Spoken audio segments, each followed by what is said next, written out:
Good day and welcome po sa panibago na ng mga episode ng aming channel at ako nga po pala ulit si Allen ng Greenyard TV. And para naman sa vlog natin for today, meron tayong project na gagawin. Makakita tayo ng isang napakagandang project para sa ating mga halaman. Kaya naman gusto kong i-share sa inyo kung ano yung gagawin natin ngayon. And inihanda ko na nga po pala yung ating mga gagamitin. At syempre, bago tayo magsimula sa mga bago pa lamang po sa aming channel, huwag niyo pong kakalimutan na mag-like, share, and subscribe and pakihit na rin po yung notification bell para maging updated kayo sa mga susunod pa naming videos. Please also visit and support na rin po yung aming Facebook and Instagram page, Greenyard PH po. At sa mga gustong bumisita sa aming garden, naandi dito po sa screen yung aming complete address. Ito, hinanda ko na yung mga gagamitin natin and konti lang to at ilan lang. So, pili tayo ng magnet na kakailanganin natin para sa project natin to. Matutuwa kayo dito sa project na to. And, syempre, glue gun at glue stick. Kailangan din yan. Pagkatapos, inihanda ko na rin yung mga halaman na gagamitin natin. Nag-cut na tayo ng ating mga Adansonii, Marble Queen at saka Manjula. Ayan, lahat sila ay fresh cut natin. Tsaka kumuha na rin tayo ng isang maliit na aglo. Ito ay Red Siam or Aurora. Ayan, yung mga halaman na yan ang gagamitin natin. Pumili din tayo ng mga ganitong kaliliit na bote. Ayan, kung makikita ninyo, may laman siya. Wala tayong mabili na na walang laman, yung bote lang talaga. Kaya pagtsatsagaan na natin to, tatanggalin na lang natin yung laman. So, dalawang size yan. Isang medyo maliit, tsaka isang medyo malaki. Una na natin gawin ay tanggalin yung laman ng mga ito. Ayan, tatanggalin ko lang yung mga nilalaman, hindi kasi natin siya kailangan. And by the way, ang gagawin natin dito ay mga F-magnet na ang gagamitin natin ay live plant. So, maganda to. And ayan, tanggalin lang natin tong laman. Alin ko lang dito sa aking mahiwagang plastic. Hindi naman kasi natin kailangan yung laman dito Ang pinakakailangan ko lang dito ay yung botelya.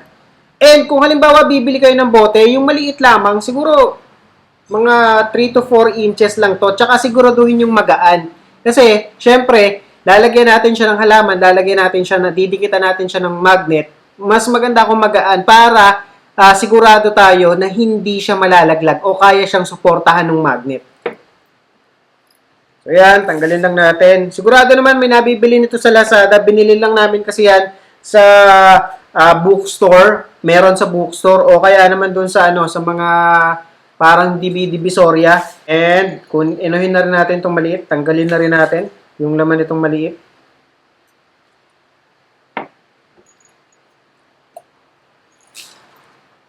Eto, pwede na natin hindi tanggalin to itong pinaka nakabalot na ganito. Although nakadikit din naman kasi siya, nakaglugan siya. And dagdag na rin siya, dagdag decoration na rin.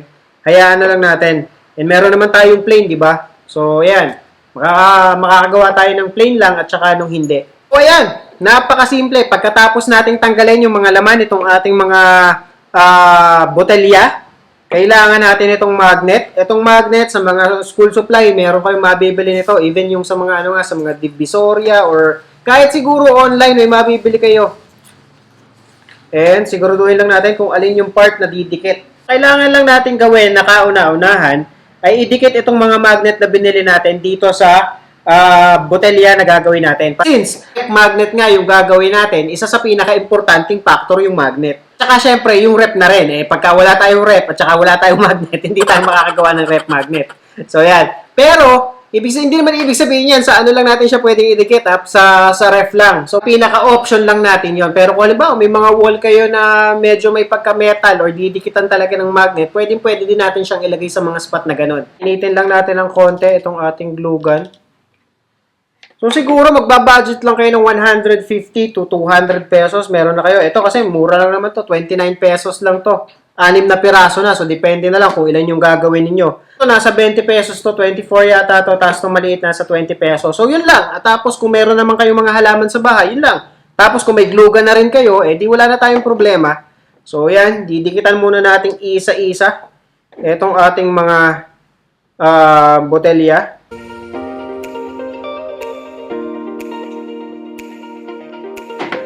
So, ayan. Tapos, tsaka natin ididikit itong magnet.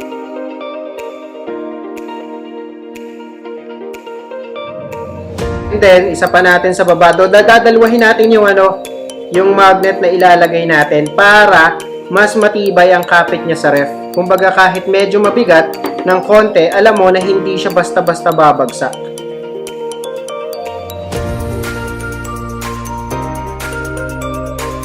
Okay. And so far, so good naman. Intayin lang natin na matuyo. Buti hindi siya nababasag. Kaya niya yung init ng glue. Yun yung isang worry ko kanina kasi baka mabasag yung bote o yung botelya. Kasi nga, medyo mainit yung glue kapag ka nalusaw. Pero hindi naman. And din na sa inyo kung gaano kadami yung gusto ninyo. Kung malaki-laki yung ref nyo at gusto yung gawing living wall, eh di mas maganda. Mas marami kayong gagawin. Pero napakadali lang. Sobrang easy, sobrang simple. At saka sobrang hindi kayo gagastos ng yung ganung ng napakarami o napakamahal para magawa tong project na to. And ito ay tamang-tama sa mga plant enthusiast natin o sa mahihilig talaga sa halaman. And syempre, yung magnet na bibilhin nyo, kasi may size eh. Depende sa size. Kasi syempre, baka mamaya mo medyo malaki yung magnet na mabili nyo. Alangan siya dun sa bote. At least ito kasi hindi siya masyadong kita o hindi masyadong visible yung magnet kapag inilagay mo sa likod. Yun. So, yun lang yun. Kaya lang, syempre, mas maliit na magnet, mas mahina yung yung dikit dun sa mga ref na paglalagyan natin. At saka siguraduhin yung pantay yung yung pagkakadikit niya ng magnet. Kasi pagka hindi siya pantay, hindi didikit yung isa. So, yun. At least sigurado lang na magkapantay dito. Tatlo na lang o dalawa na lang pala tapos na tayo. Sakto lang pala yung nabili nating magnet kasi 6 na botelya. Sobra kasi bumili pa ako ng ganito. Parang medyo medyo mahina yung dikit.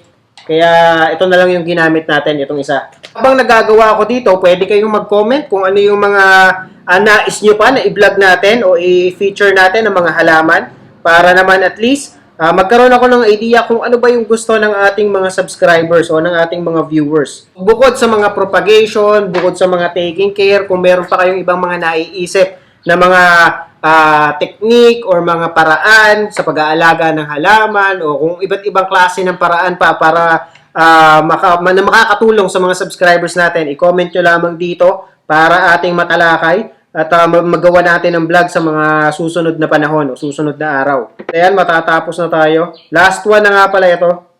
Pagkatapos, pwede na nating simulan ang ating paglalagay. O ito, okay na. Nalagyan na natin lahat. Sa tingin ko naman tuyo na, mabilis lang naman siya matuyo. Nalagyan na natin lahat ng ating botelya. O, nakakatayo pa rin naman siya. And, ang susunod naman, syempre, pinakalas na, ay pwede na natin siya. Actually, pwede nyo siyang kung sa tingin nyo medyo na kayo, na lalaliman kayo dun sa botelya, pwede naman natin lagyan ng kahit na konting pebbles, yung maliliit lang yung pino, o kaya yung buhangin, na sigurado naman nating lulubog para at least nasa bandang ilalim siya. Pagkatapos, ang pinili nating mga halaman dyan, yung subok na pagdating sa water propagation. Ano ba yan? Siyempre, etong ating Adansonii ay, meron tayong kinuha na ilang Adansonii ay na siya nang gagamitin natin o siya nating ilalagay dun sa ating mga malalaking bottles. Pagkatapos, subok na dito sa atin yung ating mga photos. Meron tayong 2 photos dito. Ito yung Marble Queen na kinuha natin. At pagkatapos, meron din tayong kinuha na Manjula. Ayan. So, subok na at sigurado na mabubuhay sa water propagation. At kumuha na rin tayo ng isang piraso nitong nitong ating aglonga. So, ayan, tried and tested na din pagdating sa water propagation. And lahat sila ay kinat lang natin ngayon.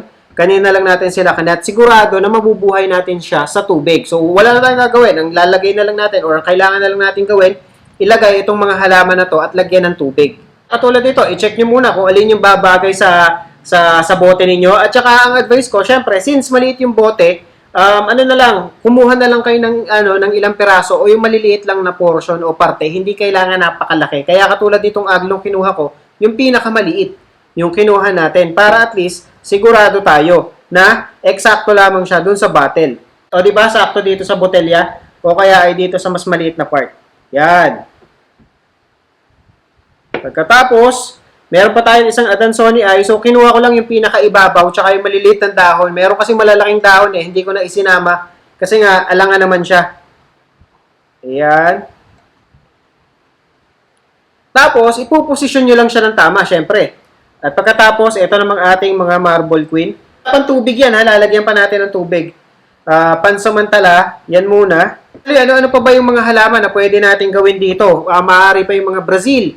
At saka yung Chiflera, meron tayo. Kung meron kayong makukuha na maliit na snake plant, pwede rin ng snake plant at yung ating Golden Orlando, pwede rin siya dito. And ayun, so far yun yung mga halaman na pwede natin siyang ilagay at i-display dito. Tapos itong ating Marble Queen, dito natin siya ilagay. Ingat lang din kasi baka mabali. So yun ang ayaw nating mangyari dito sa ating sa ating halaman. Tsaka hindi niyo siya kailangan kapunuin kasi masyado silang magsisiksikan dahil maliit. Ayan, kaya tamang-tama lang pala. Sobra pa nga yung kinuha ko sobra ng isa Pero sayang naman kung hindi natin ilalagay lahat, 'di ba? Kaya pagsasamahin na lang natin yung isa. Rotate nyo lang siya sa part na kung saan hindi siya or nasa harapan siya. Magiging nasa harapan siya. Dito na natin isama tong isang maliit. Tapos, last thing na gagawin natin, lagyan syempre natin ng tubig itong mga ito. So, ito tapos na. Nalagyan na natin sila lahat ng tubig. Nalagyan na natin sila lahat ng halaman. Make sure lang na matibay yung pagkakakabit nyo nito. Kasi pagka nalaglag yan, basag yan sigurado. Pero, susubukan natin kung kaya niyang i-hold. Medyo mabigat siya, kaya dinaluan natin yung magnet. And sa tingin ko naman, kayang-kaya niyang i-hold.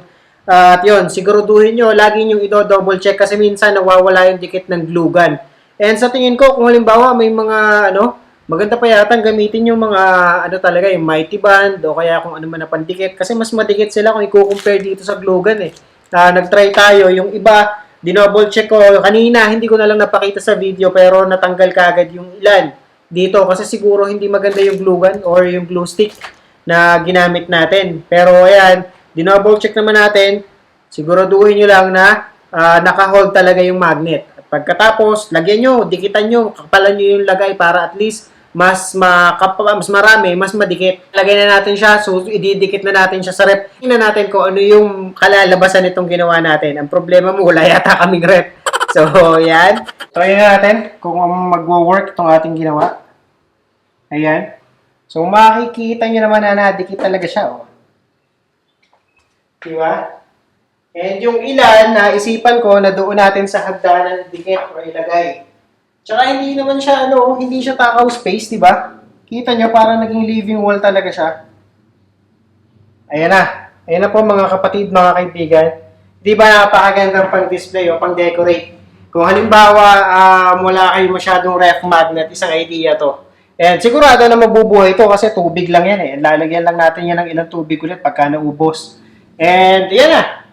Ganyan lamang kasimple. So yan, makikita nyo, para magiging propagation station nyo na. At the same time, ref magnet na design pa sa inyong mga refrigerator. And inuulit ko, hindi lamang siya sa ref pwedeng ilagay. Kasi katulad ng nakita ko kanina, mamaya, papakita ko sa inyo, ilalagay naman natin itong mga ito doon sa hagdanan namin. Kasi diba, napakagandang pag-decorate. Hindi naman siya sagabal hindi siya takaw space dahil maliliit yung mga halaman na ginamit natin. Ang pinakamalaki na natin, itong Adansonii ay And ang advice ko sa inyo, mas maganda kung ang kukunin natin o ang gagamitin natin yung gantong kaliit, siguro around 2 to 3 inches lang kasi pagka ganito medyo mabigat siya.